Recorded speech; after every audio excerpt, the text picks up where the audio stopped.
Okay, we're going to read the next chapter of The Case of the Fire Alarm, chapter 10, but let's talk about chapter 9. Remember, they found Zach in the storage closet, and Buddy smelled the banana sweat socks and dirt, and the hamburger pencil and dirt, so he thinks he knows who locked Zach in. And then Mom took Zach back to the office to try and get him to tell her who did it, but he is scared and he doesn't want to say. And then there was that boy who was jumping so high. He was like a human pogo stick. And then that gave Buddy an idea, but we don't know what it is. Okay, this chapter is called Who Pulled the Fire Alarm?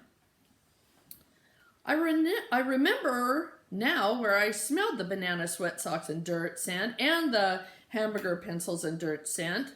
Those scents belonged to the kids who were in that club, the Sharks. They told Zach he had to do something no one else in the school had ever done if he wanted to get into the club. Has anyone else in the school ever pulled a fire alarm? I go over to Zach and I lay my head in his lap. Did you pull the fire alarm, Zach? I ask him with my eyes. I know he can't really jump high.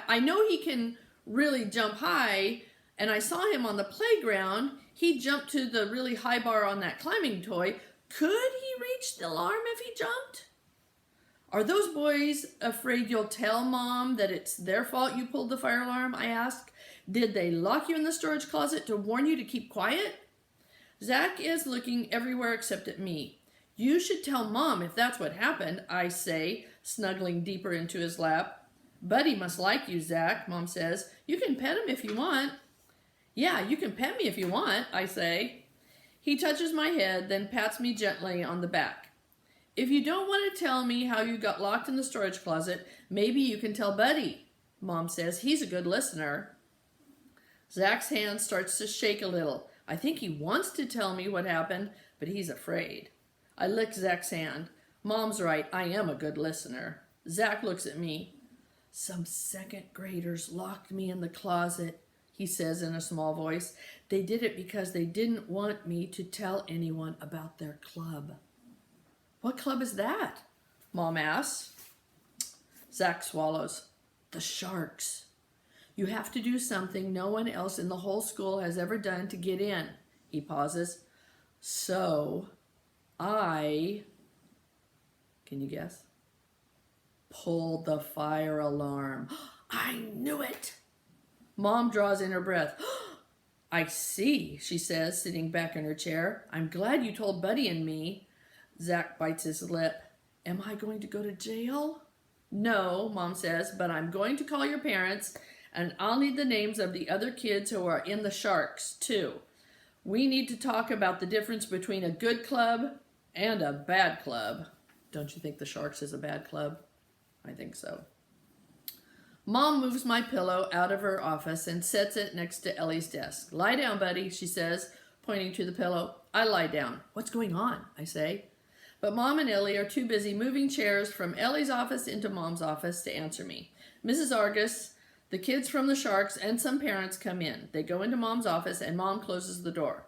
Ellie gives my head a pat, then turns to her computer. A bell rings. Kids pour into the hallway and I hear talking and laughing. Then it's quiet again. Mom's door remains closed. After a while, Ellie turns off her computer.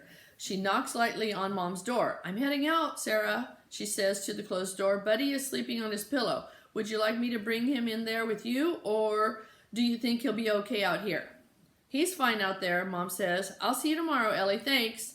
I'll see you tomorrow, Ellie replies, and I'll see you tomorrow too, Buddy. She reaches into her pocket and tosses me a liver treat. I love liver treats! They're my favorite food. Ellie smiles, then turns out the light in the main office and leaves. I put my head back down on my paws and close my eyes. Now that I've solved the case of the fire alarm and the case of the kid in the cabinet, maybe I can give up detective work once and for all. I'm thinking happy thoughts as I drift off to sleep. Nothing but happy thoughts. liver treats, cheese, bacon and eggs. All of a sudden, I have the strangest feeling I'm being watched. My eyes pop open. I don't see anything, but I feel a cool burst of air ripple through my fur. I shiver. Then the office door slams shut. I leap to my feet. The windows aren't open, and there's no one here who could have closed that door. The door to Mom's office opens. "What was that noise?" she asks. She glanced toward the closed office door. "Oh, Mr. Poe must have come and closed the door." "Mr. Poe? I don't think so. I didn't see him, and I didn't smell him." I think back to what Jazzy told me about seeing strange things in the school during the night. I remember what Connor told Michael about the school being haunted, and what Cat with No Name said, "I've seen a ghost at the school." Could there be a ghost here? Maybe I shouldn't give up the detective business just yet. I have a feeling there are more cases to solve around the school. Besides, I love being a detective. It's my favorite thing. Dun, dun, dun. Okay, that's the end of the book. So right hand in the air. I promise I will not take the test until we review, because if I do, I will flunk and get warts. Amen.